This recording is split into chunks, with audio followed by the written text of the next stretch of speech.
Please patronize our sponsor, who supports the Guild and our mission to educate members and non-members to enjoy and enrich their woodworking skills and experiences. You Pick Hardwood Lumber.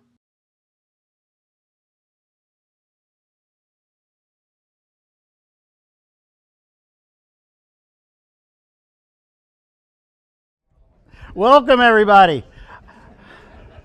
I'm really glad to see everybody kind of read the email that we had a really hard time getting out last night. I was trying to do it from Wendy's, and it kind of failed on me, so I had to get a hold of Corey, send Corey the email so Corey can send it out about tonight's meeting. And, Paul, I'm glad everybody read it because we got a lot of show and tell for tonight, which is really good. I like that.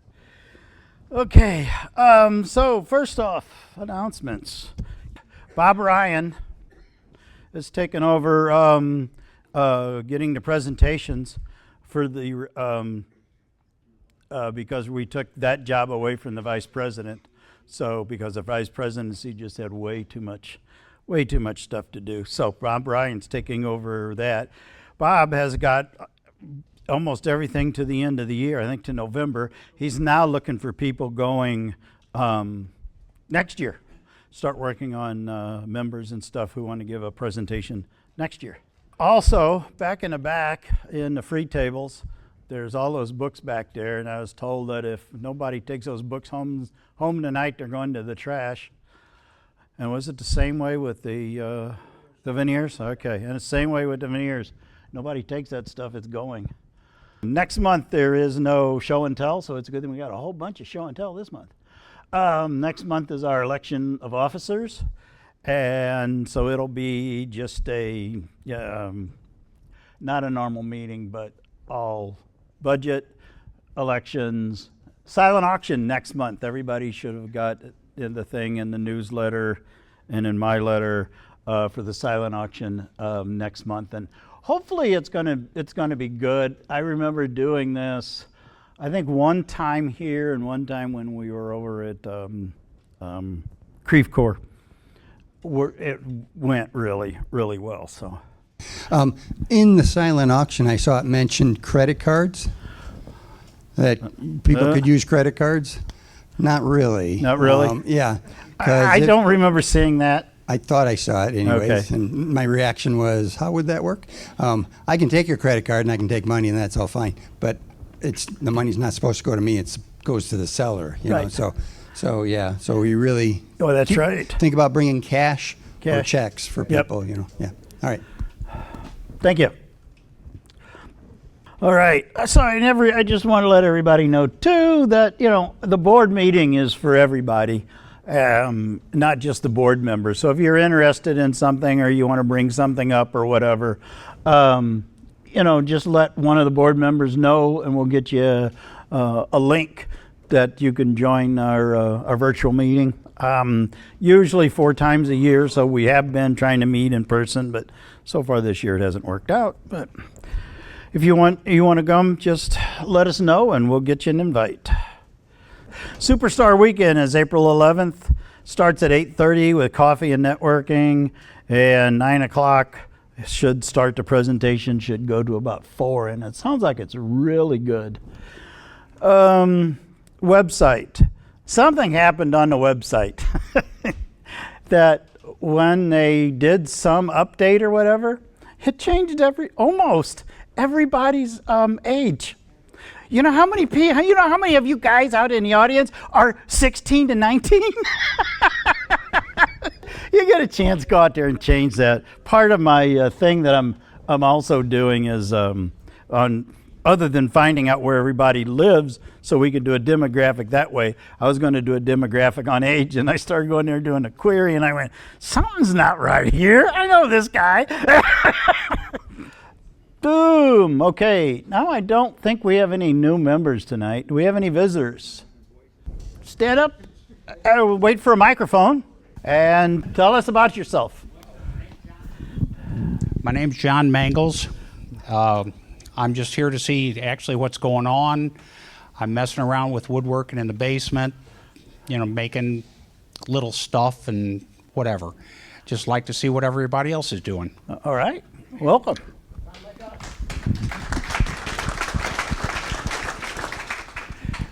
Any other visitors? Yeah, I just joined. This is my husband, Denny Webb. Hi, Denny. He's signed me up, but he is teaching me woodworking. All right. And webswood.work.com if you guys want to check out our website. Anyway, I'm Sarah. Welcome.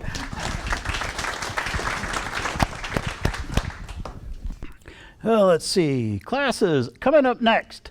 322 is this one sounds pretty neat. So far, class is full. Oh, well. It's a small table miter sled. That one sounded pretty good. It's full. You know, Corey, stand up.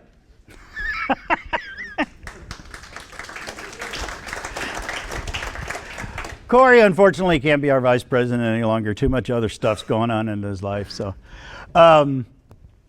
he has put together these classes, and as soon as he gets them out there, they're full. And I've had many people contact me going, can I get in? Can I get in? I go, here, contact the person giving a class and see if we can get another person in. We're getting all of our classes are full as soon as they go out there. Safety class, that's always a usually good class, been hardly ever filled up, but because Dave would always take another one. It's always full, but Dave will always take another one, right? Until you get about 15 of them. I know. And then I have a beginners and intermediate scroll saw class. Going to do something different with this one than I did on just the straight beginners class. We're going to go into a little bit deeper, a little bit deeper on doing some 3D scroll saw stuff on that class. So, and if you're coming to that one, it's going to be fun and it's going to be full. I already have one person said, I joined just to do this. So I'm letting her come in, and I'm bringing 2 of my scroll saws from home so I can teach the class. So we got enough scroll saws. And then coming up on 427 is another hand tool appliance and hand plane class. With that one, I think, I didn't put it on there. Mike Stoll's doing that one. And that one with his hand plane class is really good, and that's going to be. Isn't Mike Stoll going to do a presentation here? Yeah. Mike, when is that? He is doing that in May. Oh, in May. So, Mike's an excellent teacher, and he's got a lot of knowledge. So, yeah, he is. So, yeah, don't miss that one. Okay, Superstar Weekend. That's Jeff Miller, and that's what he's going to talk about: the art of curved furniture. Is there anything more you want to say? Not really. I mean, just so people know, there's 38 signed up. Pretty good number. But we definitely have room for more. So if you're thinking about doing it, please pull the trigger. Go on the website. You've got to sign in to the St. Louis Woodworker group to be able to register. So you have to go ahead and log in, register, and make sure you pick your lunch. But we'd like to have a few more people. I've been in the guild about 15 years, maybe a year or two more even, and there's a lot of names on there that I don't recognize. So really a lot of the new people, I'm assuming even quite a few of you aren't attending meetings. All right. Have signed up, so think about it. That's good. All right. Okay, now community outreach. Bob, you see I changed your picture? I got tired of seeing half of your body. So far, why do I didn't change those numbers for January to February. So, Bob, how many did we collect tonight? Tonight we collected 241 and we have 155 going out. And I put together some kits that are on the back table of our five items that we could use more of. Each kit will make 10 of them. You just have to supply the scrap wood, but the things like axle pegs and wheels and those are over there. They're really easy to do, and once you get in the habit of doing them, they just become a mass production effort. They're fairly simple. Those are some of the simplest, and 3 of those are toys that I think would appeal to young ladies. And that's been a challenge in the past. We have tons and tons of cars. I don't need any more cars. Okay? Make wands, make butterflies, make rocking horses, make things that appeal to all children. Okay? So, thanks. All right. Thank you. Doo-doo-doo. Next up, Tom Turney. He does have wood in the back end of his truck tonight. So, I do. I have some really nice oak in the back of the truck. I'll be out there after the meeting to distribute. I also have 2 dinette table kits, or wood for 2 dinette tables out there, the tops and the legs. Everything's going really well with Home Sweet Home. I was down there on Tuesday. We had a total of 4 tables in inventory, and those I had brought down the previous Thursday. So everything we've built this year has gone out. The dinette tables, last 2 times I didn't see any down there, so about 18 or 20 that we've built have been delivered. So definitely a very worthy cause. Some of the tables are pretty simple and they don't take too much time. So if you haven't built a table, get in there and build a table. And All right. we appreciate it. Our total is going to be over 170. I think I have 4 or 5 out there by the truck that people delivered tonight. That's really a great number for for the year. Yeah. So thanks everybody that participates and helps with the program. all right. Thank you.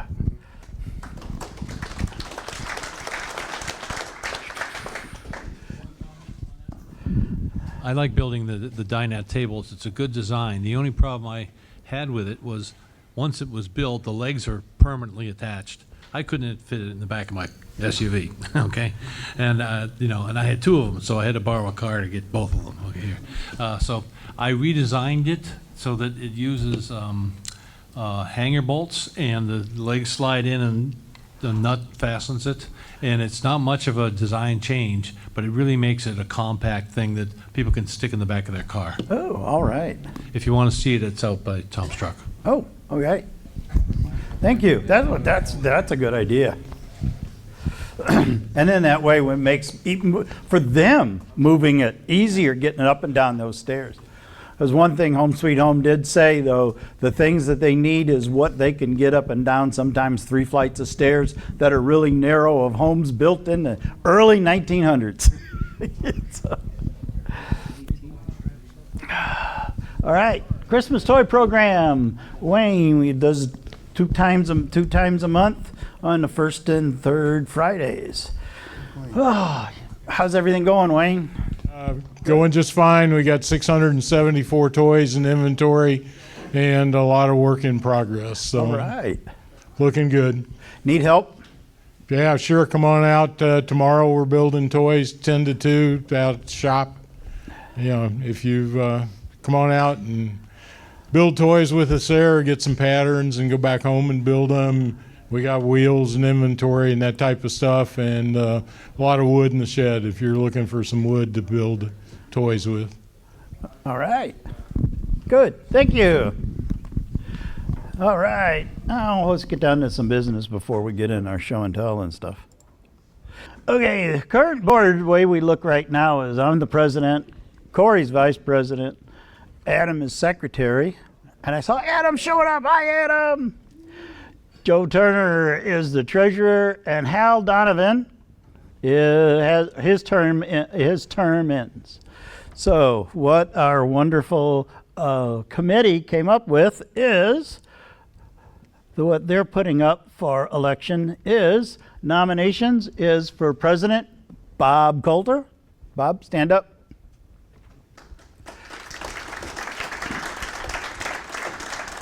Vice President Denny Webb.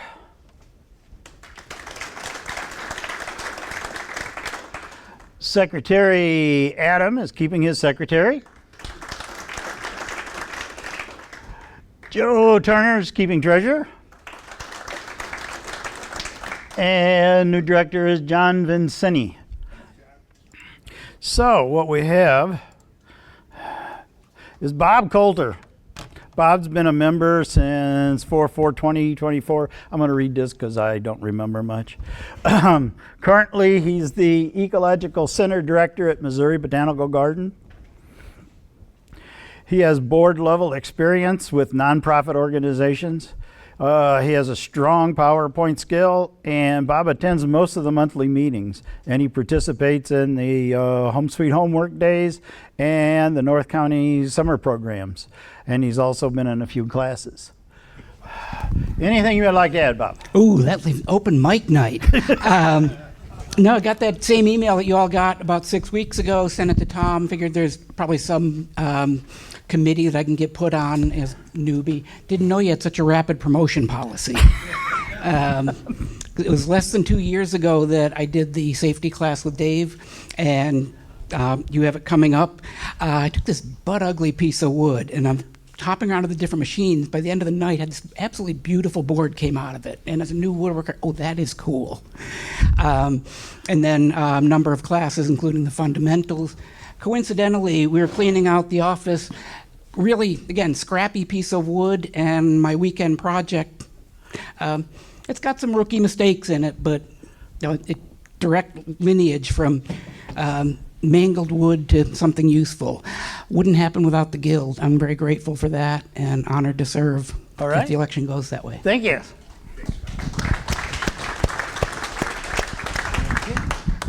Now our Vice President, Denny. Denny's a new member. He's been around. Better get ready, get the microphone over here. Denny's been around since November of last year. But he's an experienced woodworker, turner, blacksmith, and he works in IT. Him and his wife has a boutique of woodworking business called webswood.com, and Denny has experience with working for nonprofits. Anything else you'd like to add? I think you've covered most of it. I joined the Guild looking for other woodworkers, just people to meet, people to see what they're making and to show what I'm making and hopefully bounce ideas off each other. And that's what I found, and I'm looking forward to doing a lot more of it with you guys. All right. Thank you.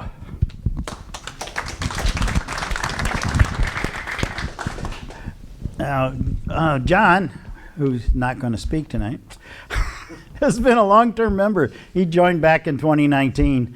He's retired after working for Monsanto for many years, built many pieces of furniture for his home, and he's a frequent shop user. He also has made boxes and tables, and he attends most meetings. So all three of these are just wonderful finds, and I think the Guild is going to be in great hands when we vote him in next month. Now, if there is anybody from the floor that would like to put their name in the hat to run for an office, I was going to say speak now, forever hold your peace, but we got next month to go to too. So you got 1 month to think about it. Okay, next up is Q&A. This is something that really I like.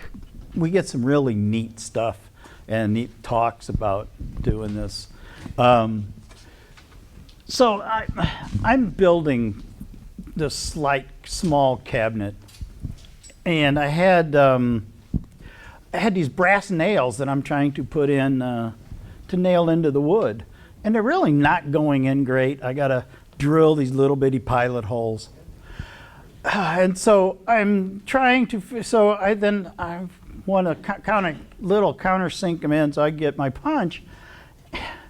My punch is flat, and these brass brads are rounded at the end.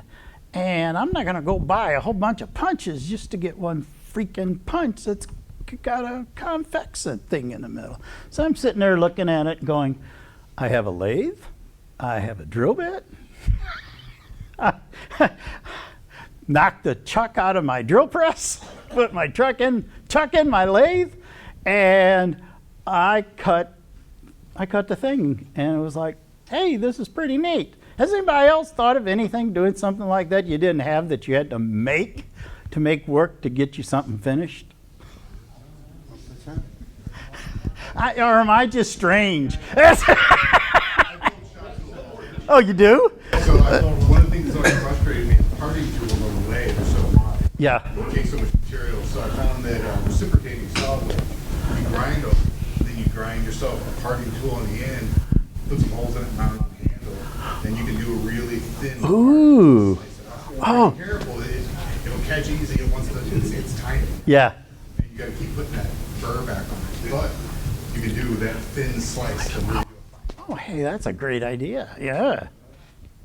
I like that. I like that. That's okay, anybody else have any questions or anything else they want to answer? Here we go. Okay. Mine's a follow-up from last week. All right. I had the 2.5-inch port hose that I was using on my exhaust collector system. Well, I switched it over to a 4. Okay, it helped a lot out of my joiner planer, but I'm still having issues with my table saw. It's a Bosch contractor saw, and in the front of it, in the back, where you can adjust to your angle, there's a port. It's about this wide, and I'm getting dust out of there on the front side and the back side. Anybody got any recommendations? If you could get 40% dust collection off of a table saw, I think you're doing great. Yeah. Yeah. Especially a contractor saw. Yeah. Yeah. Need to be on a shop vac where it's more about suction than airflow. So dust collectors work through airflow instead of vacuum, but those are made for shop vacs for the most part because they're meant to be on a job site. Okay. Just got a little shop vac. I thought about taking it off that stand because I'll never move it. Is this a job site saw or It's the type where you can fold up and move. it's a job site? Yeah. I'm thinking about taking that off and building a stand and putting a base underneath with a port under the underside maybe. That's probably going to be your best bet. Best bet. Okay, I got another one. Good. I'm new at this, so Yeah, that's okay. That's what we're here for. Blades. Okay, what are good blades and what are bad blades?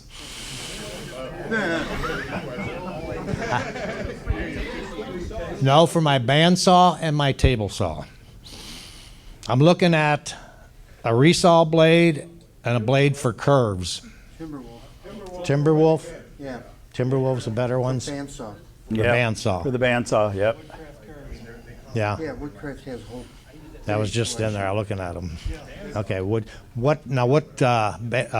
resaw, what TPI? What? Pardon, is it? Skip to 2.3? Yeah. Okay. They sell one that's specifically for doing that though, and it works great on my 14-inch tall saw. I think it's a half inch because you can't put enough pressure on our smaller bandsaws. But it's made for recutting, so it does an excellent job. Do you recommend a half or a 5/8? what do you have for bandsaw? I got a Grizzly 14. Oh, 5/8. G. 5/8.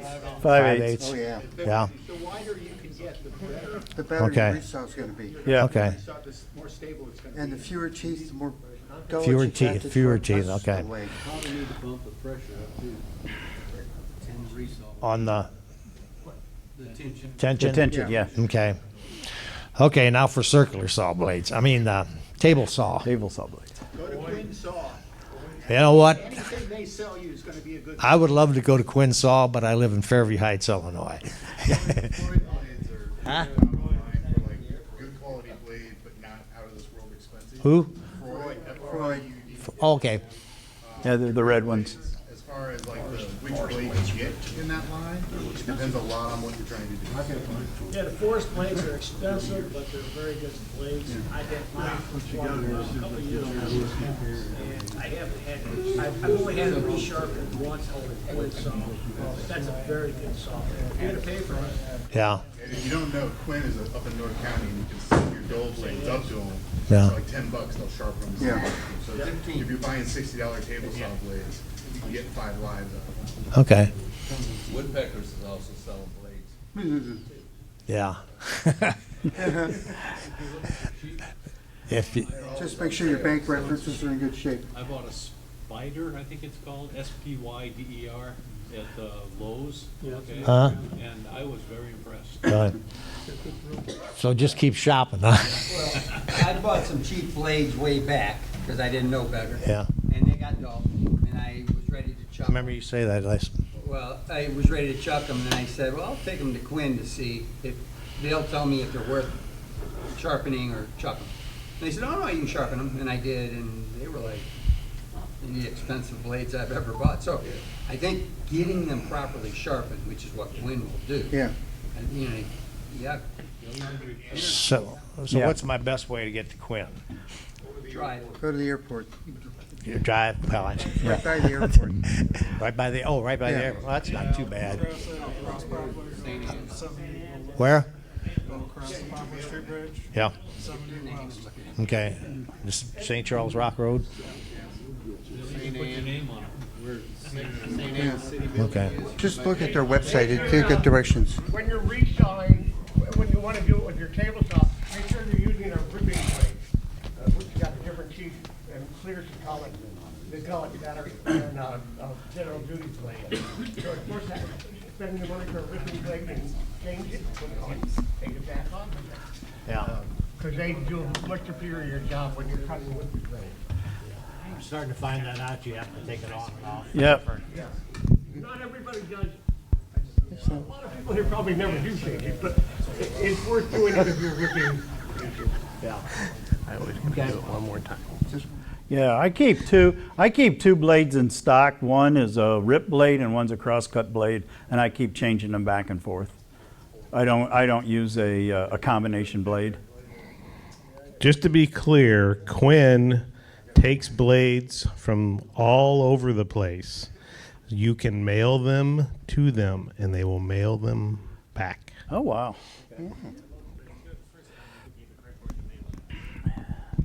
Okay. If you want the cardboard to mail it in, go there the first time.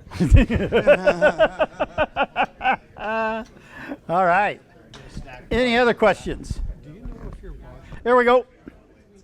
We got one over there, one over there. Adam and Bob. Okay, I'm going to rehash an old question one more time. Okay. I have a 12-inch Delta disc sander with adhesive discs that fit to a steel plate. 12-inch? Okay. Every time I change that, I hate changing that sanding disc because that adhesive sticks to the steel plate and only part of the paper comes off. Alcohol, toluene, MEK, MIBK, I can't get anything that breaks that glue up. It loosens it some, I scrape it, I do it again, it's an ugly mess. 3M makes a great adhesive remover. 3M makes an adhesive remover. But you know what? Do we know what the chemical composition is, or is Yeah. it just? It's Okay. Do you have a heat gun? It does. Yeah, heat gun. Do you have a heat gun or a hairdryer when you go Heat to gun. to take the thing off? Right. Warm it up for Okay, it just seems to always stick to the steel, and if you leave it there, you get lumps, and next time your disc, it's all a mess. if you warm the whole thing up before you keep it off.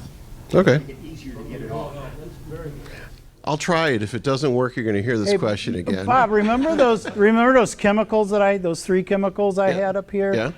That one that I said, my mind's gone. I can't remember right now. But like it's naphtha? It's naphtha. I tried And- naphtha. It thins it so you can scrape some of it off, but you got to do it 3-4 times to get it Boy, all when off. I use that on anything like that, because like that's the very thing that's in the 3M adhesive remover is naphtha. Very first thing up there is naphtha. Yeah. I'll try it one more time, but I hate that But disc yeah, sander it's for that just reason. Goof off, yeah. I have a question for your sanding disc. What brand sanding disc are you using? I think they're 3M, but I don't know. It's the adhesive that doesn't want to come off. The reason I'm asking is I have that disc sander. I have the disc sander, and I've been using Norton discs on it, and they'll be on there for years, and you just grab a hold of it and pull it off. It comes off fantastic. They're Norton is the brand. When you get the wheel clean, do you treat it with anything so that disc will come off easy? When it comes off clean. And you just take and press the new disc on there. And I've not had any issues with that. Oh, wow.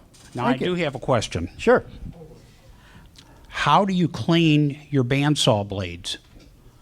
How are people cleaning their bandsaw blades? I'll get it, I'll be cutting a bunch of stuff and it starts getting nasty looking. I'll try lacquer thinner with a Scotch-Brite pad. Well, I don't think I've ever cleaned a bandsaw blade. I use mineral spirits in one of those green scrubs. A green scrub, okay. Whatever you would clean your table blade with too. I mean, that's what you need. I haven't had to clean it. I've been cleaning the It's bandsaw. also the table blade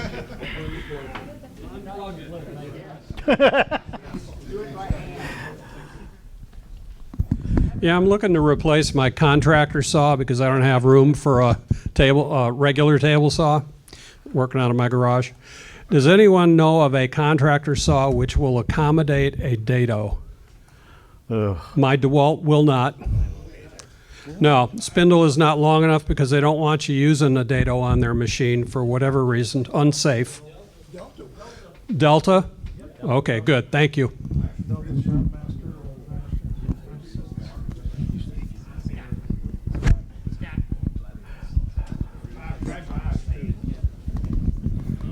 So I had along the lines of tools you make yourself. I've made several beading scrapers out of old hacksaw blades. Just put them between some L-shaped pieces of wood. Graham Blackburn taught me that. Sometimes it's worth the effort. Sometimes it's not. Yeah. My question is, I got tired of changing my router motor out of the bases and the table. I'm looking for recommendations for a router motor. Porter Cable doesn't make the 7518 anymore, so if anybody has a motor they'd recommend. I've got Bosch's. Milwaukee? I got the 3 1/4 horsepower. Okay. Yeah. Oh, yeah? Yeah. Oh, mine's about 4 years old, and man, I've got 3 of them. I got a DeWalt, works great. Oh. All right. Well, let's go on to the next, which is show and tell. So if you got things up in show and tell, if you want to line up here and we'll get mic'd up. Some time ago, I know Leo a couple times, he has brought things in that he has bought that was just kind of neat. So, and so I came across, I've always wanted this, but there's that company that has the red tools really don't know what the name was. I really want to say it out loud, although we're not recording, is they got this really neat square that when you stick it on the side of something, it's got this little bitty thing, you can hold it out, and let me show you. So I was just searching on Amazon and found this thing. The other people's are $80. Doesn't look near as nice as this, but it's got all kinds of holes, you got all kinds of angles and stuff. But the really thing that I really bought this for is because I do a lot of stuff and the squares always fall off. This thing here, you can just hold on like that and it just stays. Because it's got this thing that comes out. And it comes out on the other side too. So if you're, you're doing this, you could hold, like that. And it was only $18.90 something, so it's $19 for it. But that was really neat, and I went, I'm going to share that with everybody since we had was at that point was going to have extra time today. But if you want to look at it, here it is. It's really nice. I use this all the time. Okay, next. As you probably remember, I've made a bunch of cutting boards. I probably wouldn't have brought these in, except there was a call to arms. And so I brought my latest in, and the color combinations is kind of what there is to see here. That is, this is just oak on oak on oak, and if you want to make end grain cutting boards, you can buy glued up steps at Menards, Home Depot, all those stair treads. They're already an inch thick. You can just cut them in whatever 1.25 inch, 1/8 slices. Neat stuff. Make quick work of it. Jog them a little bit and flip them. You got to watch that your joints don't match up, because then you're going to have a weak point. But you can do that. And sometimes you get a neat little pattern out of it. Yeah. And on these two, I put some zebra wood and Paduk on this one, and that's really shows up good, that red. And then this is walnut and zebra wood, and you can make something pretty fancy with a little bit of high dollar, like the zebra wood, and it doesn't cost you a whole lot to do it. And I think all three of these came out of one step for like $20. Oh wow. The oak. So you got to watch though, and I got caught on one. I cut through the finger joint. So you got to watch where the joints are and cut around them. I thought I had it, and I was all glued up, and I thought, well, at this point I'll leave it. But best way is just to cut around them. And this was a piece of live edge, and it was so long, it wasn't big enough to make a table, not even a little table. So I decided I'll make a 2-part charcuterie board. If somebody wants to put out a lot and they don't want to carry it all in one big piece and balance it, I'll make it in 2 pieces. They can set it up there, and it'll still match. And it was cut, it had a natural round on it. I took most of it off, left some bark, but on places where it wasn't, where it was a square cut, I put a little bit of a round over so somebody can get their fingers under it and more or less made a handle out of it. But that's what I got. All right. Thank you. Huh? I just took a offset grinder with one of those sand paddle wheels, and blew most of it off. That's actually bark, so I didn't take it all off. And that's kind of an interesting color. This is walnut. It doesn't. You can't see it. You can see it on this one, obviously. It's got a nice pink ring around it, which who knew? When you go oiling it, what you're going to get. There's some really pretty areas on this, and I did do some filling with super glue and actuator. So there's a really nice piece of wood right there, and this was kind of like it was kind of like bonus. It So came with it. I think I paid $25 for the whole piece at the time. So. All right. Thank you. Okay. Let's see. I'm Bob Castigar. I know this is a toy that's been done before. Rich, I won't remember his name, big tall guy, great scroll sawer. Okay, made this years ago, and I thought it was cool as can be. I got to make one of these.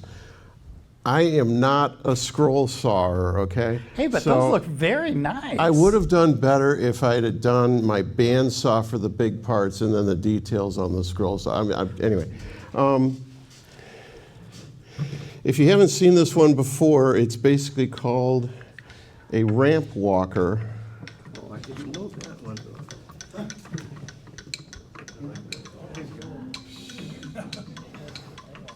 It's totally gravity work, and the kids think they're really cool. They're a lot of fun to make. We think they're cool too. Yeah.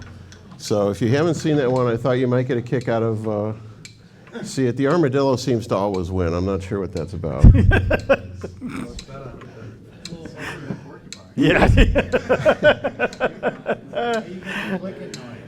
And it does make a cool clicking noise when they kick together. Just hitting together, like feet hitting together. It's basically the little feet. He's walking this distance and then back and forth, and that little foot kicks. So. Okay, and then you were asking about making your own tools. 6 months ago, I decided I wanted a chisel plane for cleaning up things in corners and detail work, and it's great for scraping glue, whatnot. So I decided to make my own. So I started out with a piece of 01 tool steel sold by L.S. Starrett. It's good stuff. Basically, 01 tool steel is like regular steel before you temper it. So you can basically mill that slot on your drill press or whatever and get the shape going pretty easy.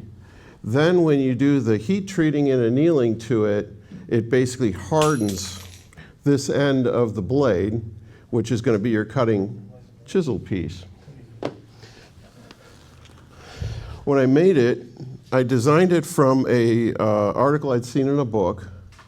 I made the threaded screw myself out of a piece of rethread that I found a really cool way to put that in there. If you're familiar, any of you worked as an auto mechanic over the years, there's a term they use called a jam nut. Basically, if you thread a nut onto there and then you jam a second one on top, the two tighten together with wrenches, tighten so tight against that threaded rod that you can then put a socket and a rod in your drill press and just drive it right into the hole. Wow. So there's no threading. The hole was basically just the minor diameter of the threaded rod. I made a second cutter for it. I went to the hardware store to try to find a knurl nut to put on top and couldn't find anything satisfactory, so I made my own. Oh, wow. I needed a brass washer for the top, and a brass washer at the hardware store was $2. I couldn't bring myself to do it. So a pre-82 penny is a nice piece of copper. It's softer than the steel, and it makes a great little washer for the top. I then decided that I can't just make anything to the plan. I have to modify it. It's just the way I am, and particularly with a tool.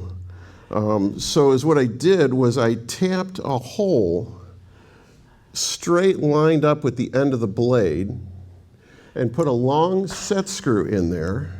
And you can adjust the depth. And basically, I now have a fine depth adjustment for my blade. Wow. And that's why the Allen key's on the end. You take it out, and it perfectly fits my hand. This was made to fit my hand, so if you wanted to make one, you might want to make it a little bigger or smaller. You have huge hands. I have big, and it works really nice. I don't know what the wood is. It was something out of the scrap bin, and I just thought it was really pretty. So you were talking about making your own tools. Yep. Buying a chisel plane is fairly expensive. This took me about 2 nights in the shop, and I'm more proud of anything than anything I could have bought for it. So there you go. That's always nice when you can make those. Any questions? Okay. Yeah, great. Well, I'm Paul Hellenbrand, and what I do is intarsia, and I've been doing it for a while.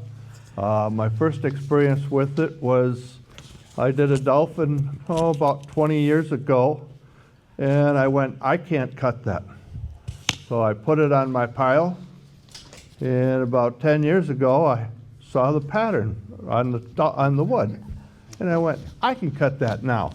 So this is a teddy bear that Judy Gale Roberts. It's a kind of a graduation gift for just about anybody.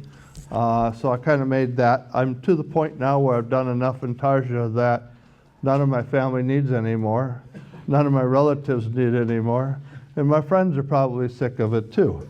So I make toys now.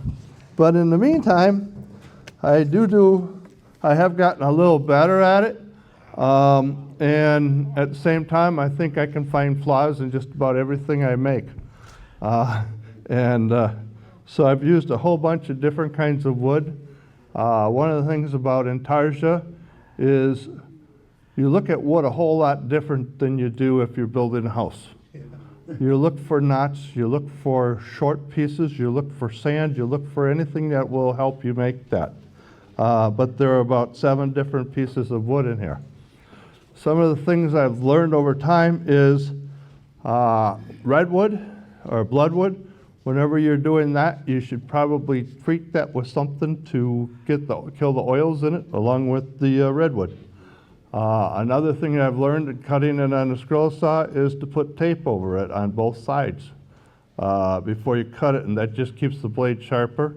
The other thing is I'm And not a cooler. hero no more. I don't think I can cut it with a 5 blade, so I do go up a little bit on that. So that's kind of what I do. Can you pick that, yeah, just show that over this way a little bit? Thank you, sir. That's Yeah. really pretty. Well done. You know, the other thing I'll tell you is it looks good from the here, but what one of the things about Intarsia is people will come up to 2 inches to it and say, ha, I see it now, so you got to be even more particular. So any questions on it? This is the patterns that I get, and this is how I kind of start with it. This one I was kind of chuckling at when I looked at it because of the fact that none of the pieces were numbered. And if I would have cut those pieces without a number, I would have been in trouble. But I've saved the pattern and I've had it numbered, but I found I did it wrong. One of the things I ran into though was like black walnut and purple heart, you put numbers on the bottom, and when you try to get the glue off in that, it washes off. And any ideas of how to fix that? Put tape on first. Tape on first. Huh, that might be good. Okay. What I do is I take two, when I do that, I have 2 patterns. So as I cut the piece, I put the piece on the other pattern. That's be the other And then that way I don't number it. Yeah. All right, sounds good. Any questions? Okay. Good. Good. I'm Brad Bernhard, and I make shop sawn veneer, and this box is for my soon-to-be second daughter-in-law.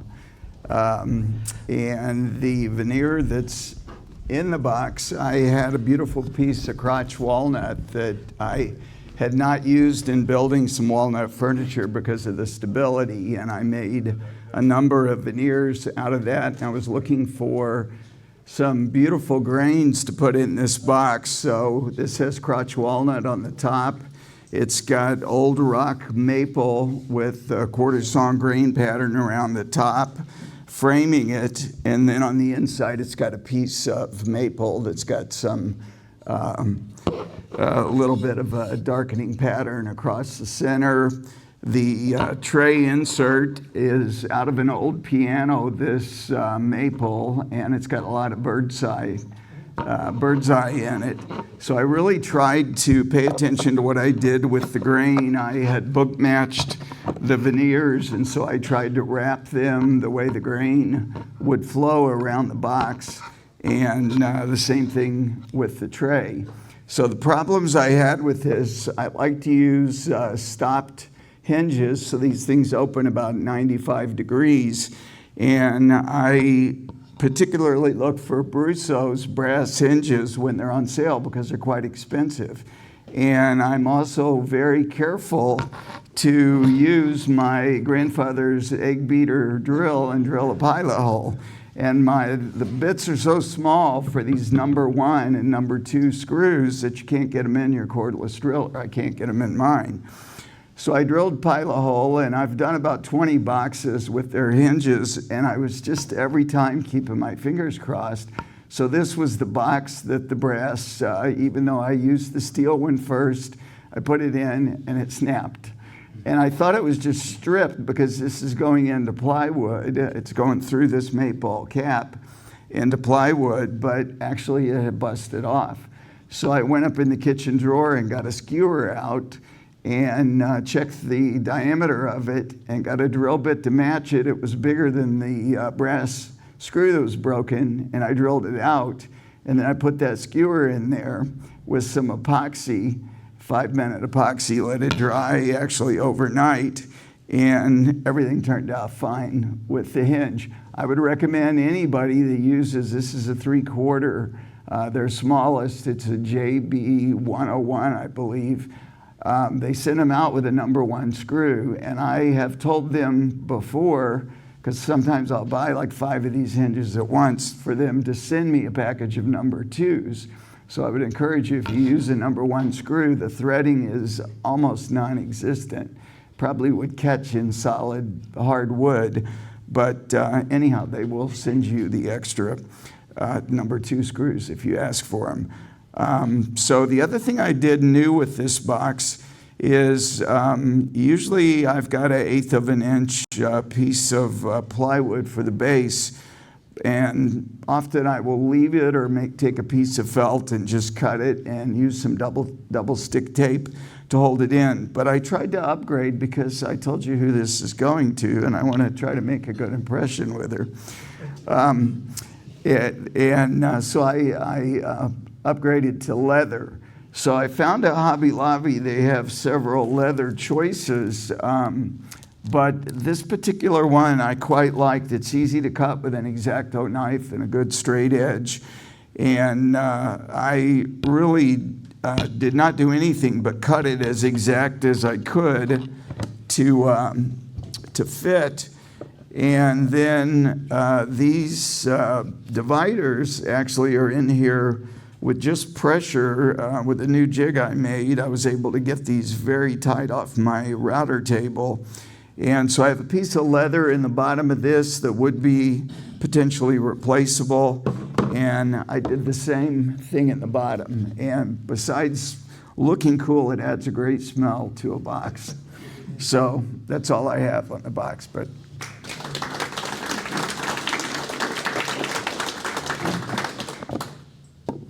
I'm hoping summers aren't too warm. You can see how tight that tray fits as well, which is kind of cool, but may not be cool. Hello, everyone. I'm David Gronefeld. I'm the shop manager. And if you've been looking at the newsletter, the beginning of this year, I think I started putting some advertisements in there that we have things at the shop that need to migrate out of the shop. I had a couple things, a drum sander and a lathe. We got a used lathe, so we took out a lathe, and so I had to get rid of that lathe. And those two things went, and I was very pleased and happy. But that very same day, the shop monitor brought in 3 new items, a small jointer, a sander, and a air filtration system from Florida. Thanks to Bob Brinkman, our former member, who came up to visit and brought 3 items with him, and they migrated to the shop. So I got rid of 2 items and got 3 items on that particular day. Another fun thing about the shop is that things just kind of poof, materialize. And in the shed of the shop, we were looking through that, and there was a box in the back corner, and it was a sealed box, no real label on it other than Laguna. And then we took a closer look at it, and sure enough, it says Bandsaw Driftmaster Fence.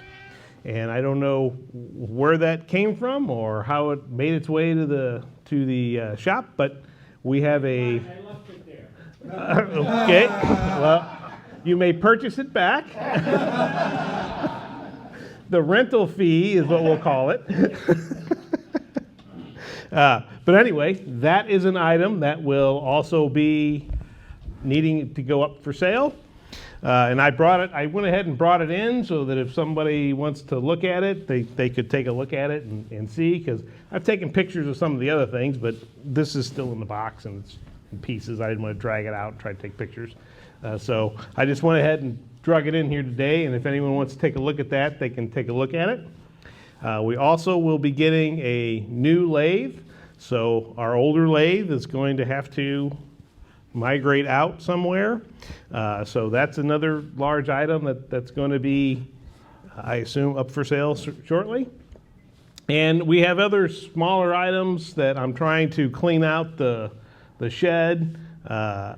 There's some hand tools up in the attic of the shop, and a variety of other things. I'm gonna start to try to look at how I can start moving things out and provide them for the guild members. And tonight I brought in the Driftmaster fence so that if anyone wanted to look at it, they could. Yes, sir. I recommend these things that you have for next month's silent auction. Perhaps, yes. I will get with you about how to proceed with that.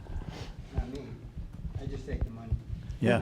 Well, I need the forms, I guess, and Yeah. and I don't know how many of the things some of the smaller items I guess I could bring in, but I haven't inventoried all the smaller items. But if this item, There's also, if you know what a sand flea is, there's one of those left in the shed. yes, That- but I sold that actually. Oh, you sold that one? I sold that one to. Oh, good. He bought the little planer as well that migrated up here from Florida. Okay, so there's So- no sand fleas left. Because There's I no got the sand other fleas one. left, and the sand flea that's in there is like the one that you mentioned. It's a home built. It's a home built one, Yeah. but it's got some really, it is heavy There is a Lee jig of some sort on it, yeah. in the shed. I haven't looked at that or asked anybody about it, but there's. It's not that 24-inch lead dovetail jig, is it? Probably. That's sitting in the shop. No, No. I don't think it's the dovetailing jig. It's not 24 inches. It's a small box. It's about the size of this thing Yeah. right here. I mean, a little shorter, but it's so I haven't taken a close look at it yet to see what it is, but it's a lead jig of some sort. What kind of lathe is it that you're looking at? It's a Nova. The Nova. The Nova that's in there right now. Pictures for it, if you show it. Yeah. 14 inch, 18 inch? I think it's 14 by 36. Yeah. Yeah. Yeah, we have a new jet coming in. Correct. Yeah. It is on order and it'll be coming in. Yep. So, all right, that's all I got.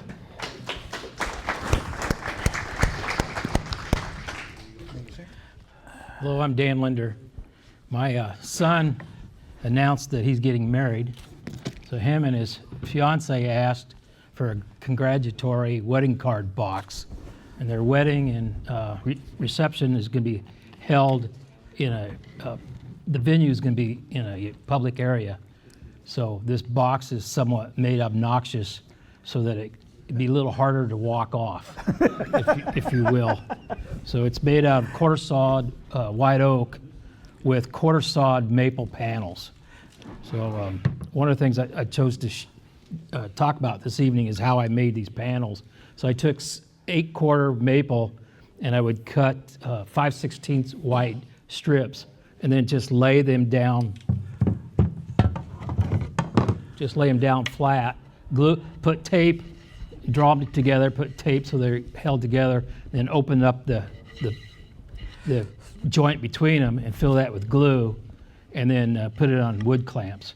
And this makes a very stable panel or a floating panel for this tongue and groove type, or if you want to make cabinets. I'm very, very pleased with how stable and flat this panel actually stays. And there's a little work to it, but it came out. I'm pleased with how it came out. So thank you.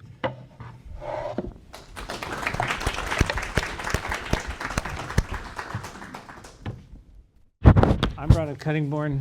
Again, the call to action of we need to have show and tell.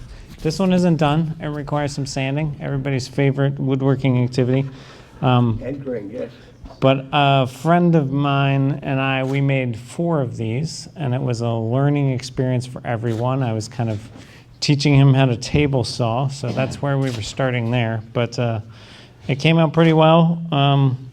There's some flaws in every one of the 4 boards, but only he and I are going to know what they are for the most part. Right. So. Wow, I love the pattern is so neat. So three-dimensional. Yeah, it's so neat. That's the goal. Yeah. So. And we only have one of them where we messed up the whole cherry walnut maple pattern, that it doesn't look right. It's like one board down here. Only one of the 4 boards did we mess up. So.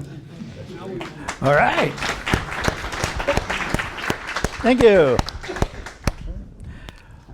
Okay, now, well, we were going to have a dust dog, but instead, we have Jay is going to talk about his wonderful chair that he's made up here.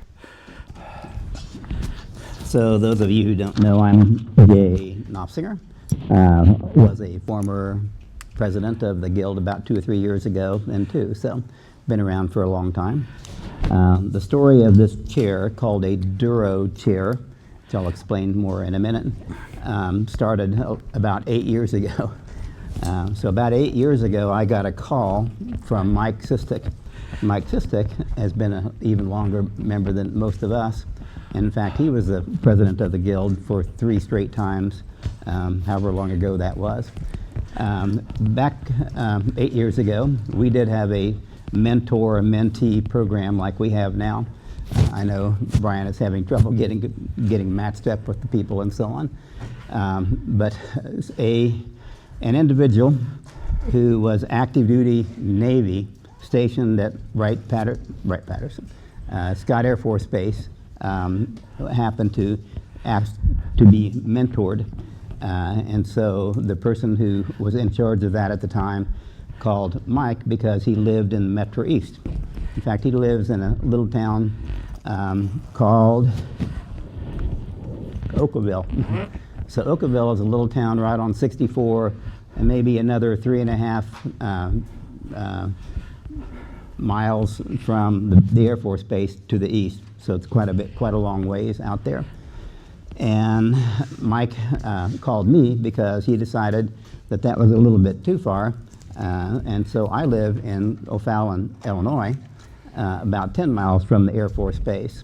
So he asked if I would take over being the mentor for this individual. So I decided to get together. The first thing I would do would be to get together with him. So I called him, and he came to my house and asked him what his experience in woodworking was, as well as what he wanted me to help him with and what his kind of goals are and so on.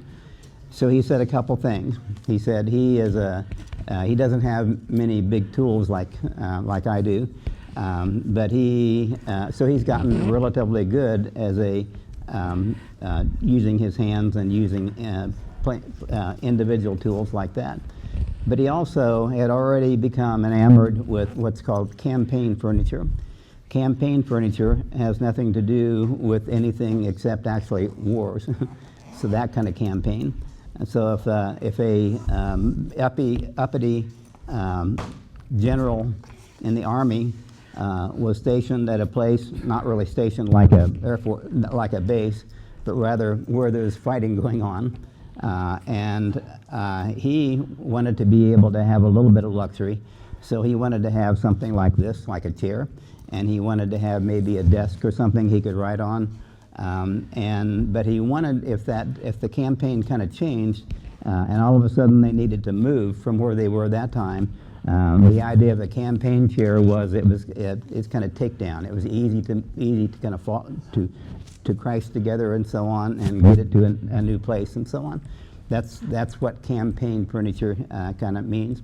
So he was interested in that. In fact, he'd already done a couple of pieces. I don't know where he got to know Chris Schwartz. This is Christopher Schwartz. Christopher Schwartz is a well-known woodworker in this country. He owns a company called Lost Art Press. He was the former editor of Popular Woodworking. Before him, we have first name again? Logan, yeah. Logan Whitmer and he was one of our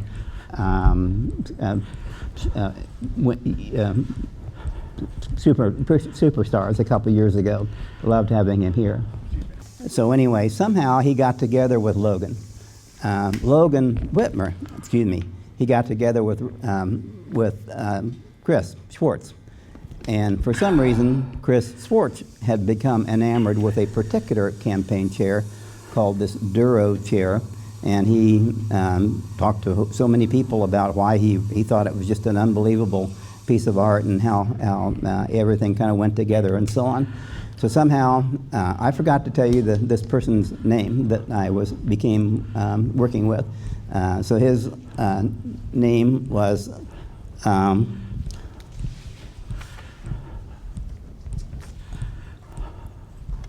Thomas Griffin.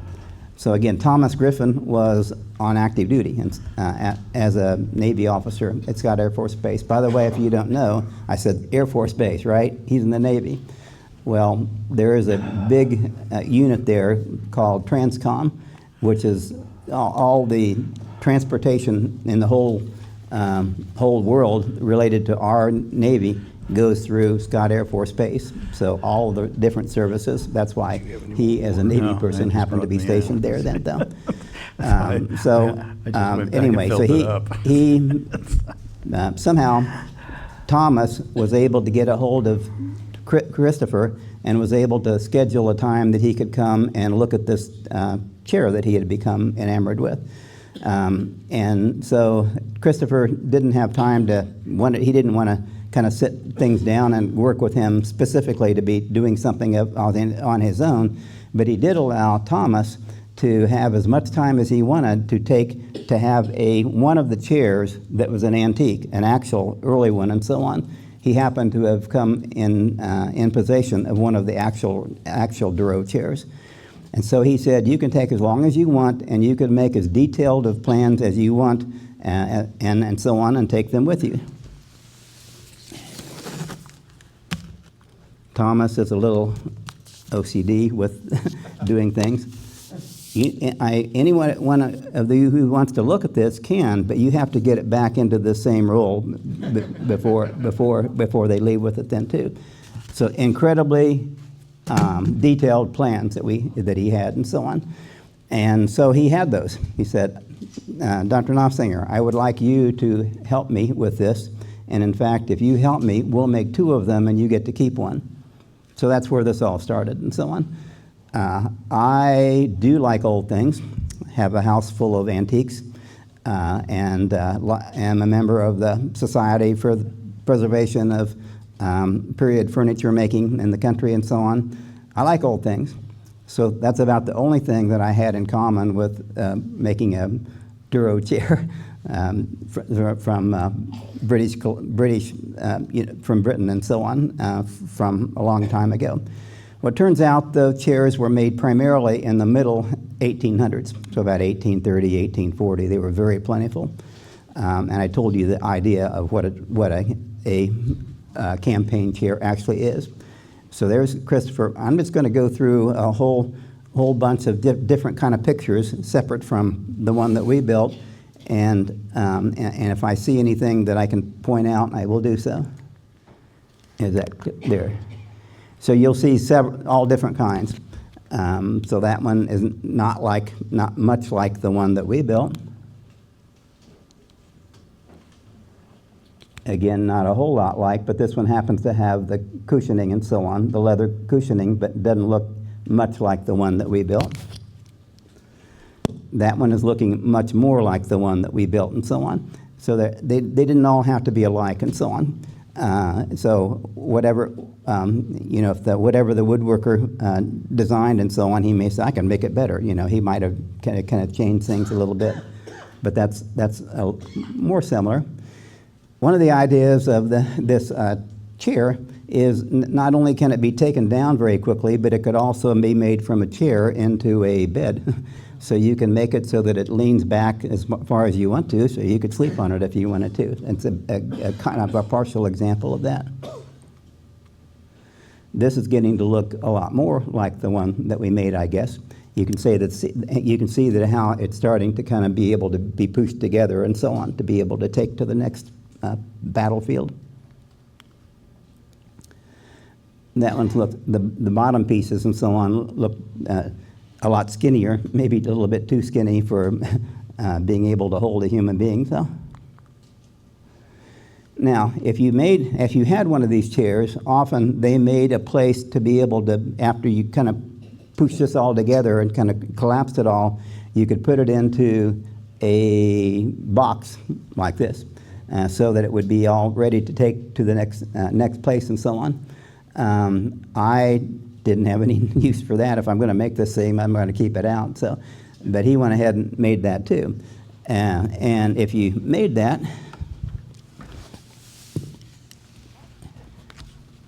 the legs or separately, and they come on or off, so and so on. So this, some of you may know that you can actually make your own wooden screw or whatever like this. So if you want to pass this around.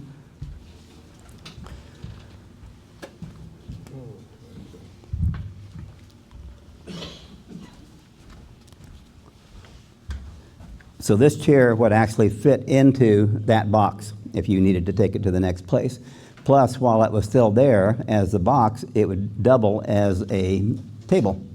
So he could, the Army general could say, and be involved with doing whatever he needed to do there, with the help of the other part of this. We'll just go through. Many of them did have a back like that to begin with. That's looking from the back on one of them. Okay, so this Douro is spelled D-U-O, D-U-R-O. I still got that wrong, I think. I used to want to put the U in there to begin with and so on. I do not know the meaning or where that actual name come from, but it's actually from the British people, though. So it was common in the mid 1800s. That's where these were mostly done and so on. Anyway, so he had all his plans and so on. He decided to make this chair out of poplar. Now, poplar is a common wood to use in woodworking.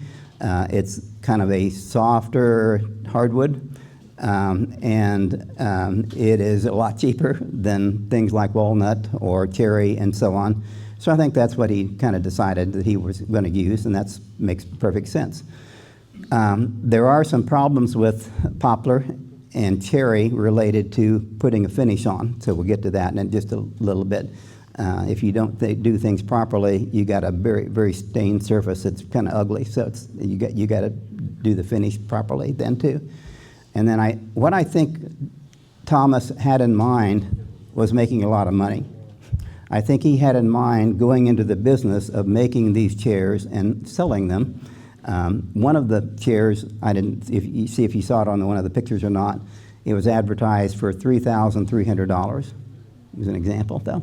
So he thought, if I can do these and start to get good at it and so on, Jay's going to help me and so on, and then I think I can make them go into business and so on. I think that was the idea. Then he could make them out of walnut or cherry or whatever he wanted to then too. So we went about making the chair with his plans and so on. So the biggest. The reason it took me 8 years to finally get this done was I was chintzy enough that I couldn't see myself wanting to have these upholstered leather items to finish it off and so on. You know how that much these two cushions cost? $1,000. Finally, I finally gave in and said, it's just sitting there and it's not done, so I got to get it done.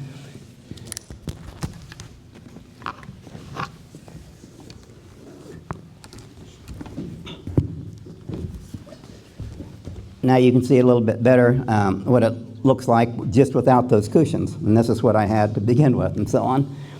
There is a white, what's that? What's the material? Canvas? It's like canvas or so. That's nailed on the basic platform and so on to help it to not want to spread out like that and so on. The basic structure are feet that go this way and so on, with the front and back then sitting on the ground, and then things a lathe turned structure that goes across on the front and the back. Now, if you look at those, they're turned, and I bet you, if you looked at them closely, they would not be identical. Because they're not, because you did them one at a time.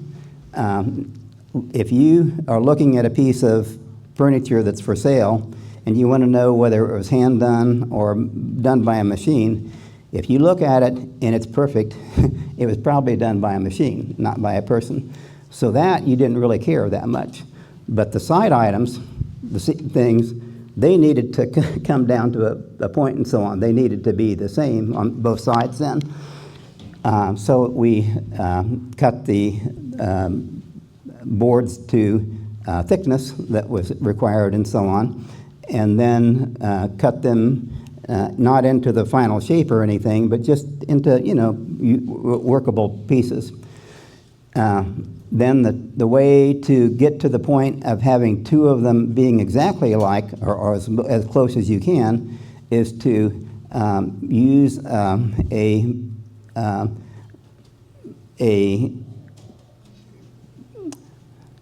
sorry, I'm getting old. The bandsaw, big bandsaw, and you cut to his very carefully made patterns and everything, but outside. You don't get to the actual end to the mark itself. Then, when you have that, you can take your two pieces there that are going to be the same. You want them to be the same so that you don't sit on a whopper jaw or whatever. And you can double-sided tape stick those two pieces together. Okay. Do all of you know what a spindle sander is? Okay.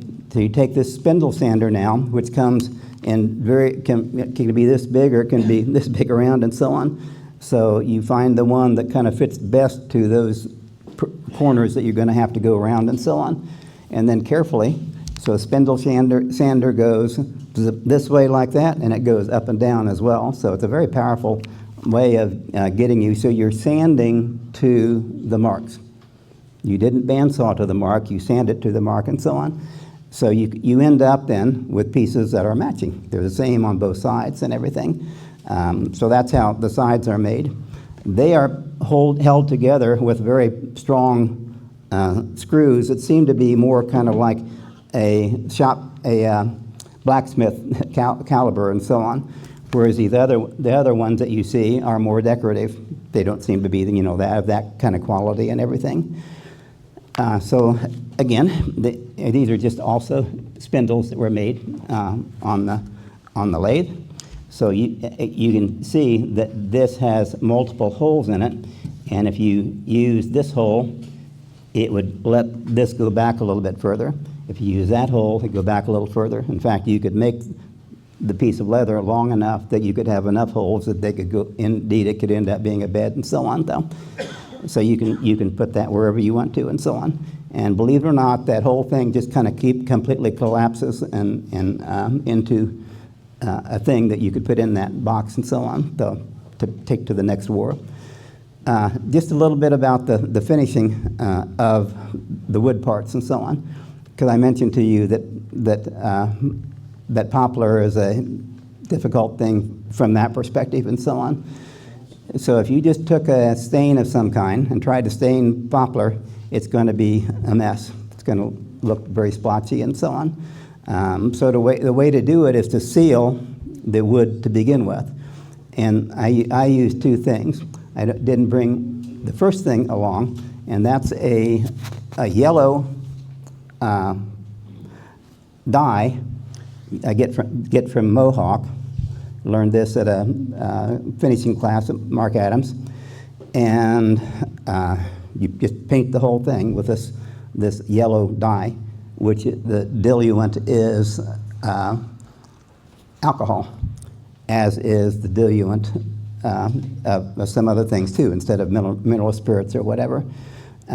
So you can make it as dilute as you want to. So you do that first. Relatively seals the problem of the blotching and so on. But then, if you take something like this seal coat, which is actually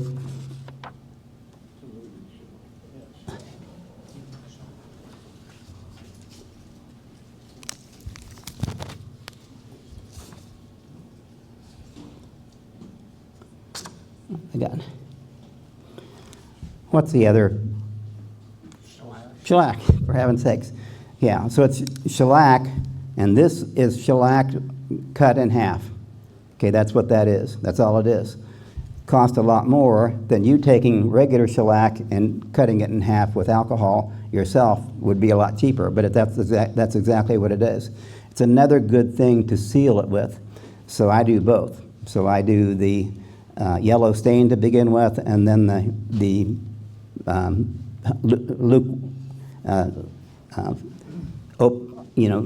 diluted shellac and so on then too. So now you're ready to go. So now you can use whatever stain that you would like to do. I like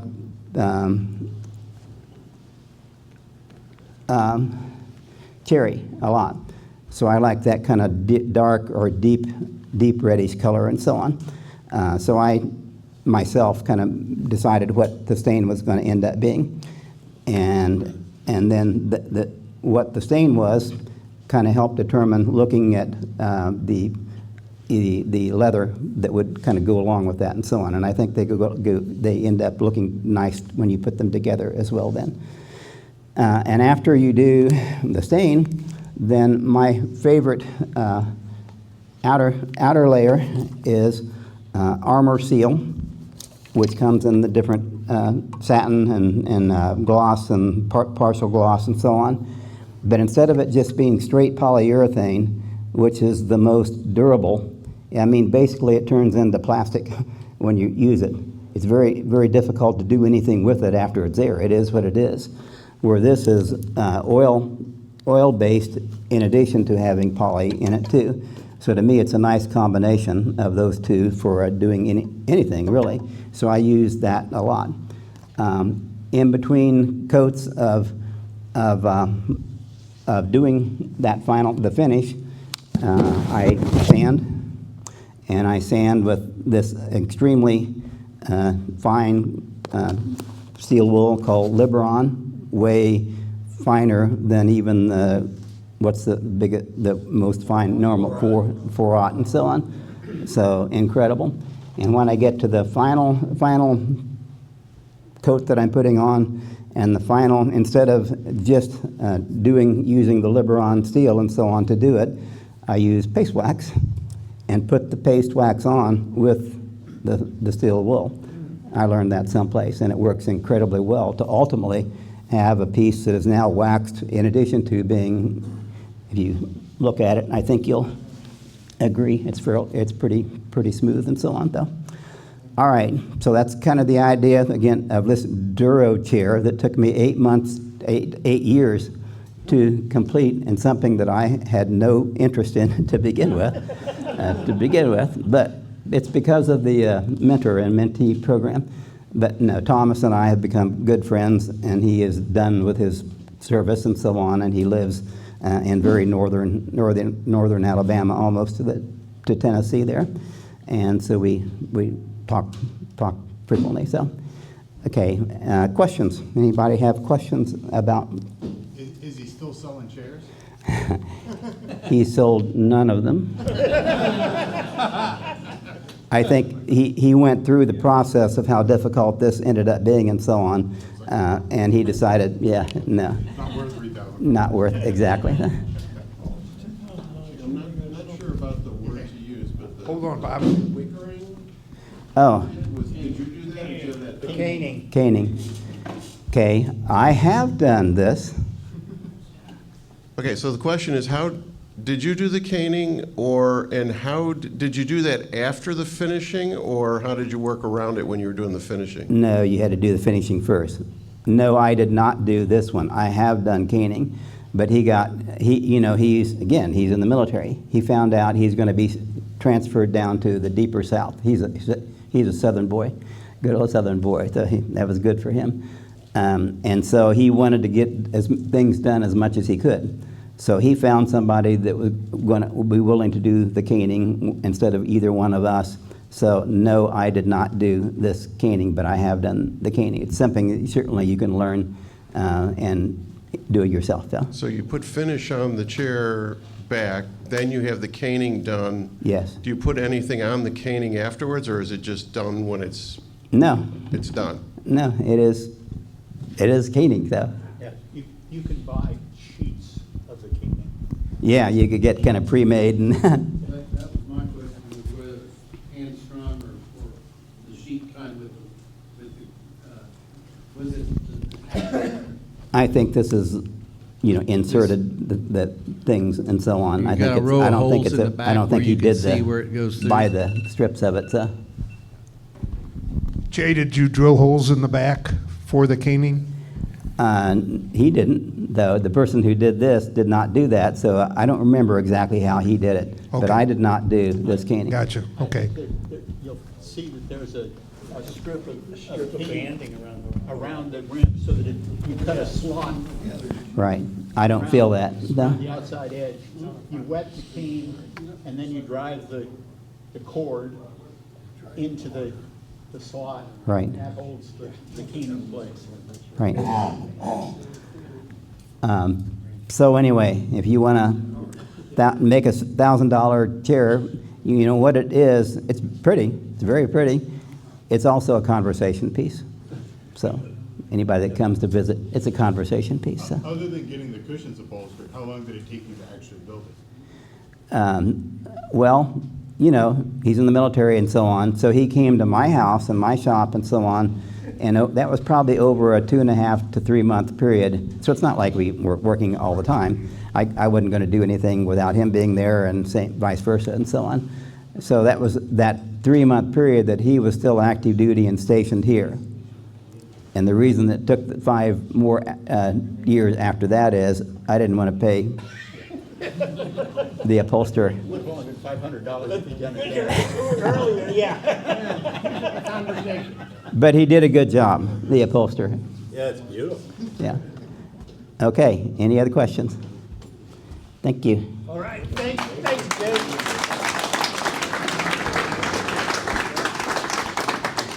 I really like to thank Jay for doing this. This was put together last night. He got a hold of me after we got the letter that the guy wasn't going to be here, and he says, I have this that I can do it. And I went, hey, that sounds great. We can do it after the show and tell. So thank you, Jay. It was great.